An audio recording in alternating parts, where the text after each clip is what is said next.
My name's Tyler. Back in the summer of '93, after graduation, me and 3 buddies, Adam, Chris and Jamie, decided to take a road trip from Michigan to Florida. No real plan, just a map, a beat up Ford Bronco and a pile of cassette tapes. It was about as perfect as it sounds until we hit Georgia. It was around midnight. We were somewhere way off I-75 when the Bronco's gas light came on. Naturally, none of us had paid attention to the last town we passed. The only thing ahead was a flickering green highway sign that said, "Exit 79, service station 1 mile." We pulled off.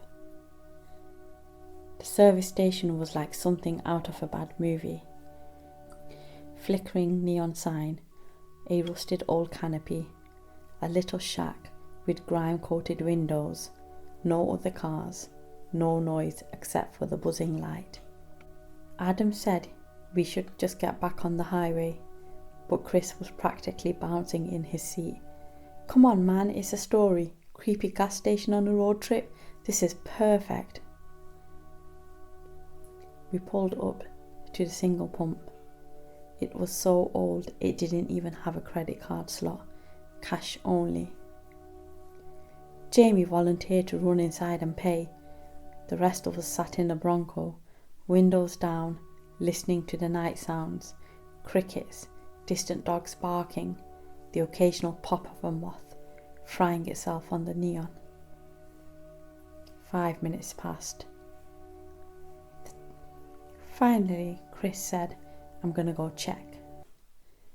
I watched him walk to the shack, saw him push the door open and disappear inside. Another 5 minutes. No Chris, no Jamie. I told Adam we needed to leave. Screw the gas, screw them. We would call for someone for help from the next town. But when I tried to start the Bronco, nothing happened. Dead as a rock. The battery was fine when we pulled in, I swear it. Adam grabbed a tire iron from under the seat, muttering about pranks and how he was going to kill them both when we found them.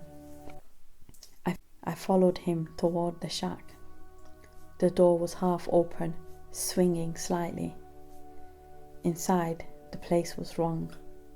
There were no aisles, no shelves, no coolers. Just a long dark hallway stretching back way farther than the tiny shack should have allowed. It looked endless, lined with old cracked doors on either side. At the end of the hallway, I thought I saw Jamie, his silhouette anyway. He stood there, completely still, facing away from us. "Jamie," I called. He didn't move. Adam shouted, took a step forward, and the hallway seemed to stretch, like it was growing longer with every step we took, pushing him further and further away. The air got cold. My breath steamed out in little white puffs. Then Jamie turned around. His face was wrong, blurred like an old VHS tape stuck between 2 scenes. His mouth moved, but no sound came out. I grabbed Adam's sleeve and yanked him back hard. We sprinted for the Bronco, not daring to look behind us. The engine still wouldn't start, until Adam, in pure terror, smashed the dashboard with the tire iron. Somehow that worked. The Bronco coughed to life, and we tore out of there like our lives depended on it. When we got back onto the interstate, we didn't say a word for miles. Eventually Chris and Jamie were just back. We found them asleep in the back seat like nothing had happened. No memory of the gas station, no memory of going inside. They thought we were messing with them. A few days later, when we stopped at a payphone, I tried to look up exit 79 on a map. There was no exit 79. In fact, there wasn't even a stretch of highway matching what we remembered. Weirdest part? When I cleaned out the Bronco after the trip, I found a receipt tucked under one of the seats. It was faded and water stained, but you could still read the date. July 11th, 1961. And underneath that, "Thank you for visiting Smith's service station. Come back soon." We never spoke about that night again. But sometimes when I'm driving late at night and I see a rundown old gas station on a deserted road, I keep my eyes straight ahead and never ever stop.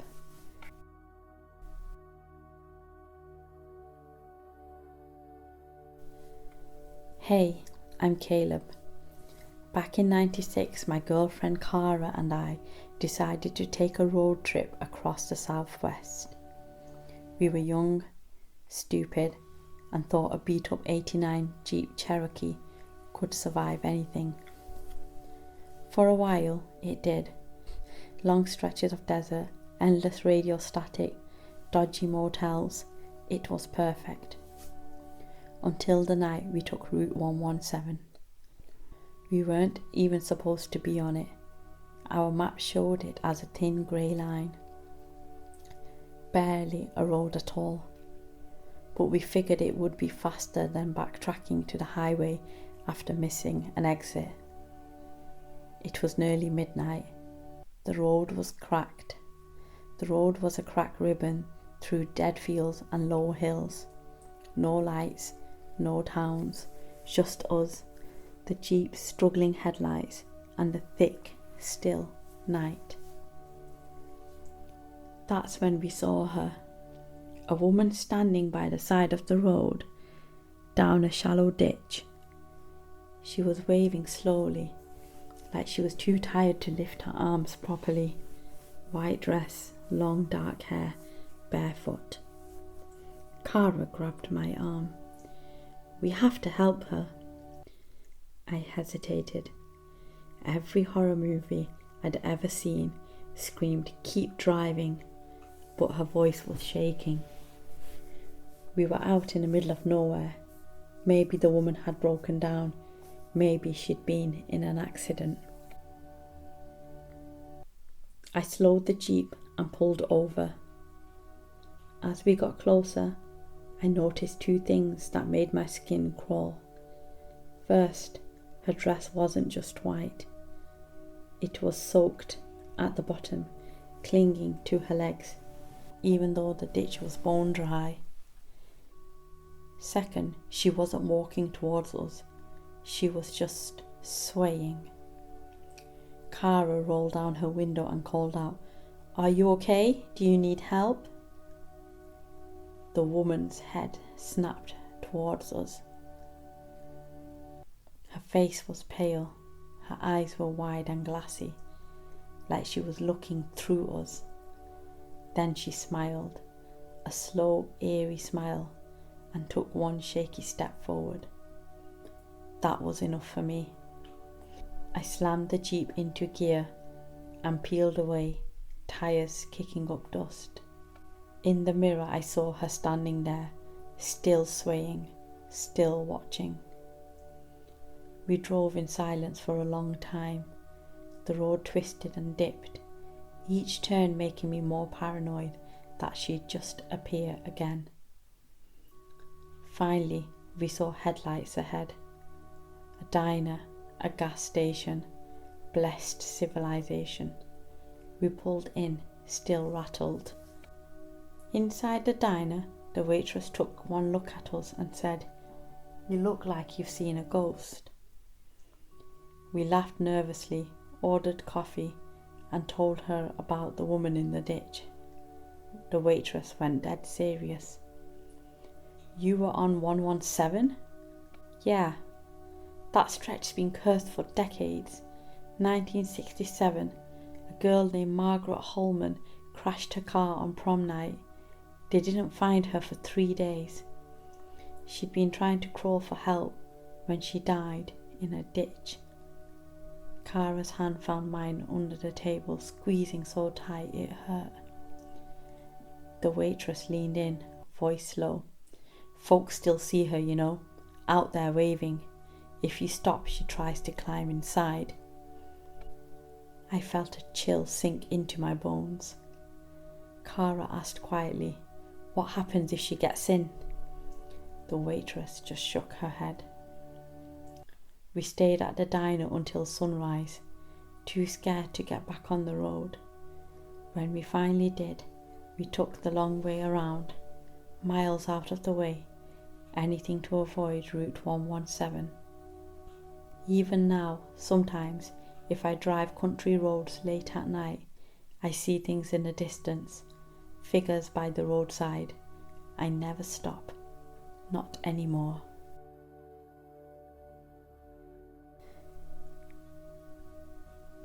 Hi, I'm Daniel. In the summer of 1992, my parents decided we were overdue for a real family road trip. So we packed up the minivan, me 14, my little sister Ellie 10, Mum and Dad, and set off from Yorkshire towards Cornwall.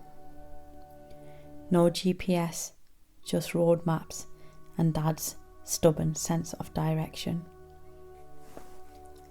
It was supposed to be simple, 2 days, some seaside towns, lots of photos. But on the second day, somewhere in Devon, we took a wrong turn.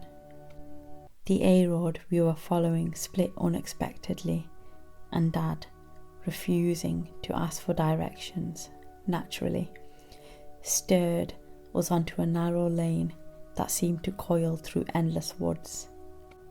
We drove for what felt like an hour, without seeing a single house, a petrol station, or even a signpost. Just as Mum started muttering about turning back, we crested a hill, and there it was, a village. Stone cottages, tidy gardens, a little church steeple poking above the trees. Everything looked freshly painted, almost too perfect, like a postcard.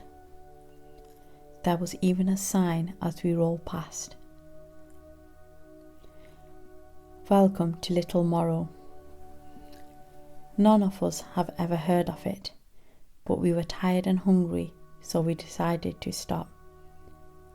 The streets were eerily empty, no cars, no people. The only sound was the ticking of the minivan's cooling engine. We found a tiny pub called the Green Man.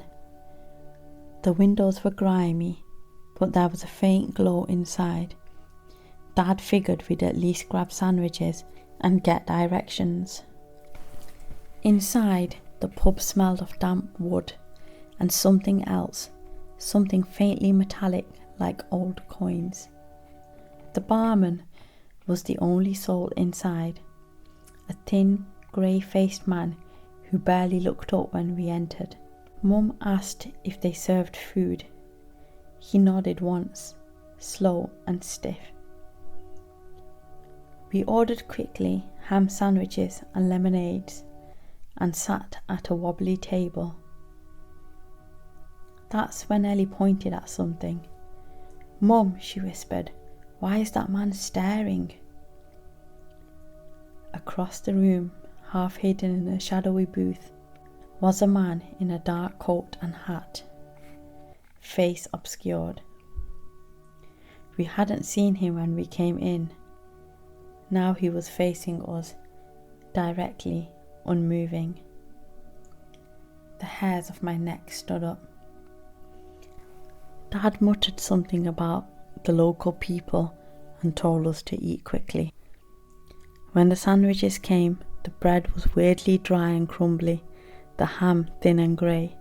I took one bite and nearly gagged. We decided to leave.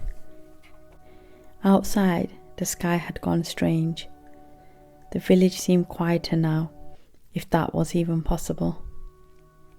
As we hurried back to the van, we noticed something else. The sign at the entrance now read, "Welcome back to Little Marrow." Mum didn't even buckle her seatbelt. "Drive," she hissed. "Drive now." Dad didn't argue. He tore down the main street, but every turn we took just looped us back to the same pub, the same church, the same cracked lamppost. It felt like the village was folding in around us, trapping us. Ellie started crying. I felt sick. Finally, Dad yanked the wheel hard, taking a sharp turn onto what looked like nothing, a break in the hedgerow, just praying it would lead somewhere. The minivan jolted and rattled, and then, without warning, we burst out onto a normal road, sunshine breaking through the clouds, a lorry honking as it zoomed past. When we looked behind us, there was no sign of a village, just a field. No buildings, no trees, no road. It was like Little Marrow never existed. Dad stopped at the next service station. We tried asking about the village, but the cashier just frowned and said he'd never heard of it. We pored over maps, asked locals, even looked into tourist guides. Nothing. Little Marrow wasn't listed anywhere. Sometimes Ellie swears she still dreams about it, about the pub, the man in the corner, the stale sandwich. Me? I just avoid country lanes whenever I can. If you ever find yourself somewhere too quiet, too clean, where the people don't move quite right, don't stop. And whatever you do, don't eat the food. Hey, my name is Arjun. In 1997, my fiancée Priya and I decided to take a short road trip through the Scottish Highlands. We just wanted to get away for a few days. Just the two of us. No stress, no family. We rented a little red hatchback and hit the A9 northbound with no real plan beyond. Find a cosy inn, see some castles, take lots of photos. It was supposed to be simple. The first 2 days were perfect. Green hills, cold fresh air, tiny towns with friendly faces. On the third night, we hit heavy fog. Proper thick stuff, like a wall of grey cotton. Visibility was almost nothing. We decided to pull over and find somewhere to stay instead of risking the road. That's when we saw the inn. A crooked wooden sign swinging in the mist. The Glenmere Inn, vacancies. It looked a bit worn down. Dark stone walls, old windows, but the lights were on and we were desperate. I parked and we grabbed our bags. Inside, the place was dim and smelled of damp wood and something slightly sour, like spoiled wine. At the front desk, a woman in an old-fashioned black dress gave us a tight-lipped smile. "We've been expecting you," she said. I thought maybe Priya had called ahead, though she shook her head at me behind the woman's back. Whatever, we were tired. The woman handed us a key with a wooden tag that simply read 7. Room 7 was at the end of a long, narrow hallway. The wallpaper was peeling. The carpet was threadbare and every floorboard groaned underfoot. The room itself wasn't much better. It was freezing cold and lit by a single dusty lamp. But The bed looked clean, and we were too exhausted to be picky. As Priya unpacked a few things, I went to open the window and noticed something odd. There was no glass. The window frame looked real, but behind it was just blackness. No wind, no rain, no sound. Like the outside world wasn't there anymore. I didn't say anything to Priya, didn't want to freak her out, but I felt it then, something wrong pressing against the walls. That night, I dreamt of footsteps. Heavy, dragging footsteps coming down the hallway.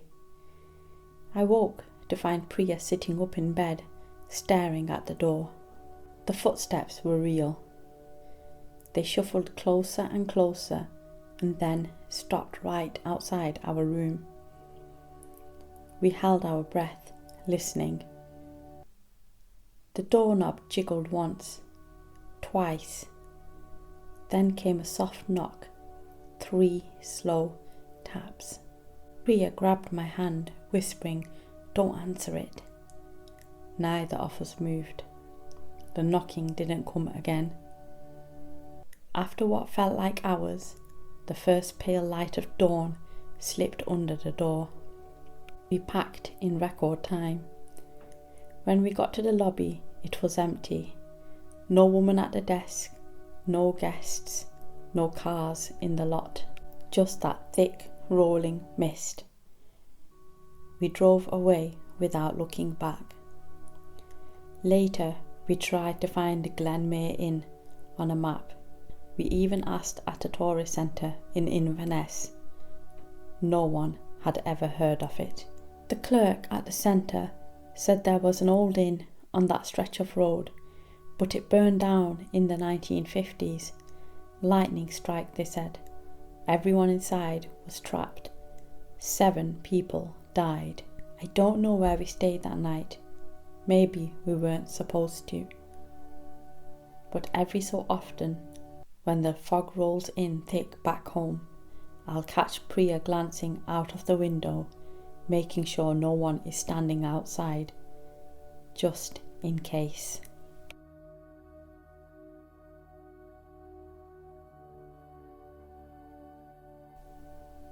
Hi, my name is Elena.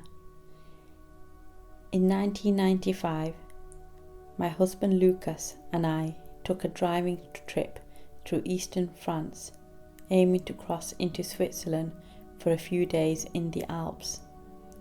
We were newly married, young, and felt invincible. First few days were perfect. Scenic villages, late-night cafes, endless country roads winding through fields of sunflowers and orchards. Until one evening, everything changed. We were on a deserted stretch of road, somewhere near the Jura Mountains. It was early evening, golden hour, when Lucas spotted him. A man standing by the side of the road near a broken down fence. He was tall, wearing a great coat, too heavy for the season, one hand casually raised in a thumb out gesture, hitchhiking. I told Lucas to keep driving.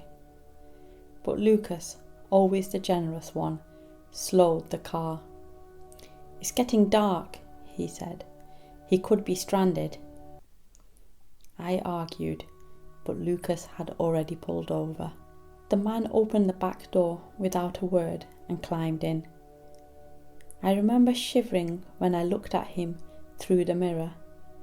His skin looked grey, almost like ash, and his clothes smelled like damp earth. "Where are you headed?" Lucas asked.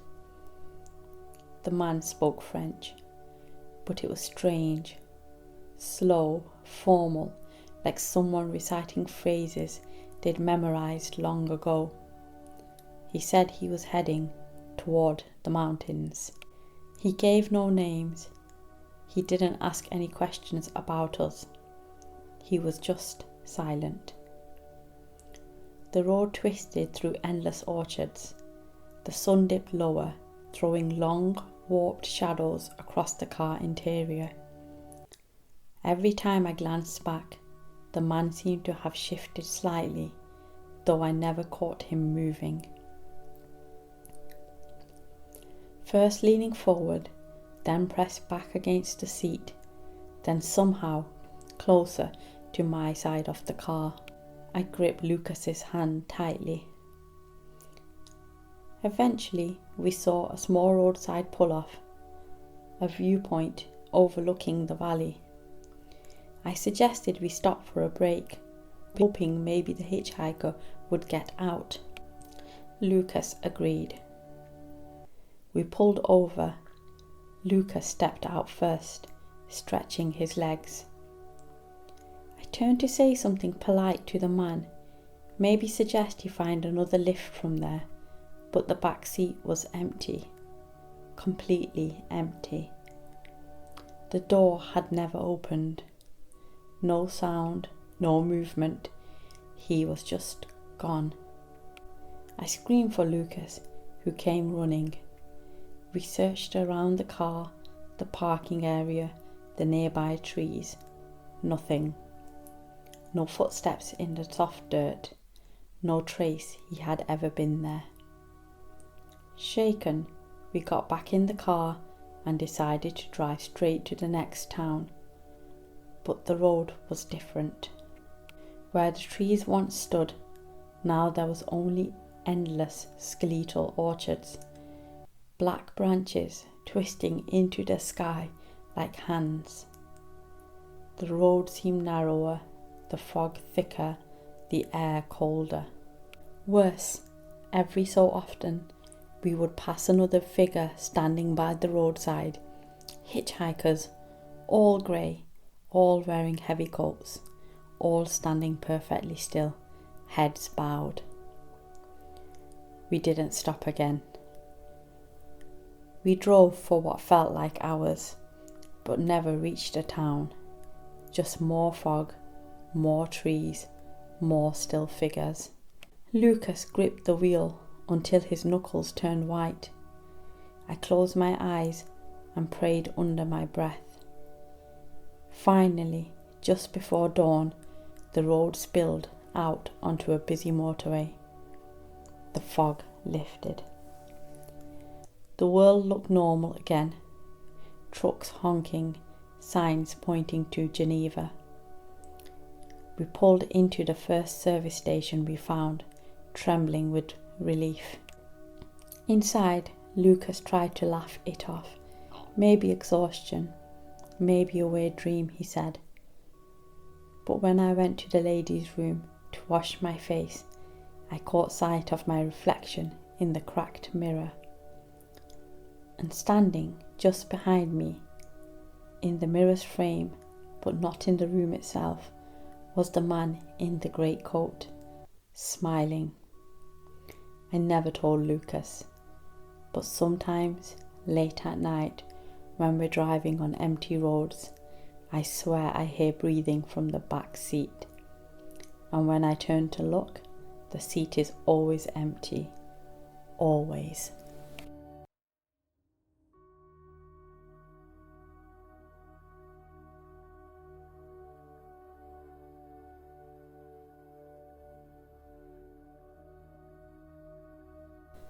My name is Emily. In the summer of 1998, my best friend Megan and I were driving from Chicago to North Carolina for a wedding.